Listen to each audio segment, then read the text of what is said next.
Hello! Good day mga kabak! Ngayon ay papakita ko sa inyo ang aming natatagong yaman. So, simulan natin to. Let's go!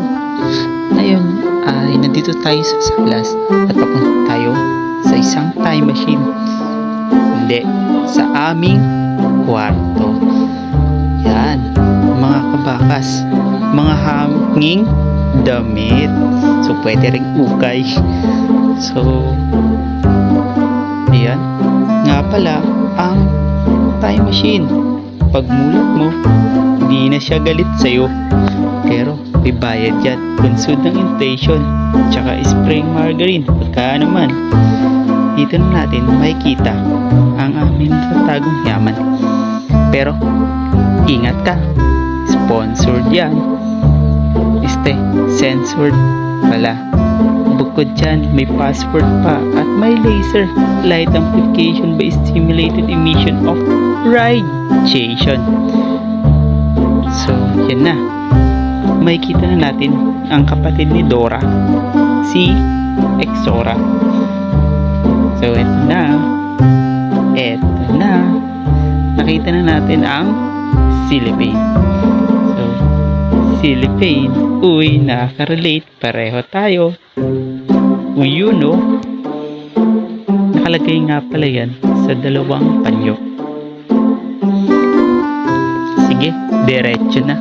Hindi ko na alam ang sinasabi ko dyan, tsaka ang kasunod. Kaya kinuha ko na ang may bagong panyo, sabay tali sa ulo. Just kidding. Ito nga pala yun. At utay na nating binubuksan, mga kabakas. Ayun, awit. Daming barya. Katulad ito, may halaga yan. At katulad mo, dapat kang ingatan. Kinuha ko ₱1 mula sa dekada 60. At sa likod nito ay merong taong nakatak na 1974. Ayan, isa sa mga salapi ng ating kasaysayan na nagpapatunay ng ating paglago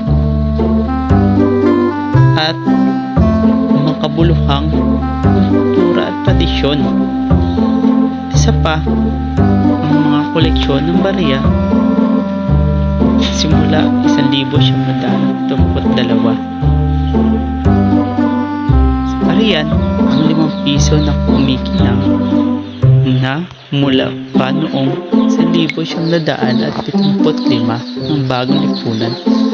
Naghang pa. Baka naman may mag-sponsor dyan. So ito na nga, isa sa mga natatanging barya, rare old prints, simula 1908.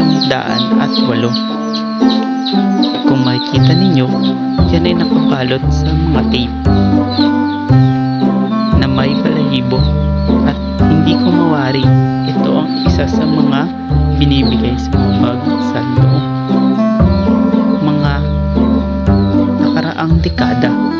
At ito isa sa mga salapi ng ating kasaysayan ng Republika ng Pilipinas.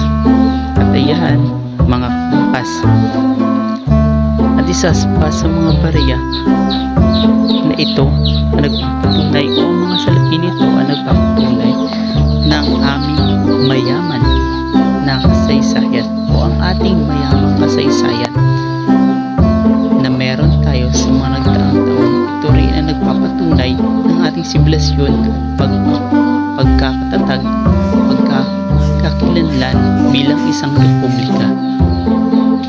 Ay, di na lang ako magtalk. Like, share, and subscribe, mga kabakas.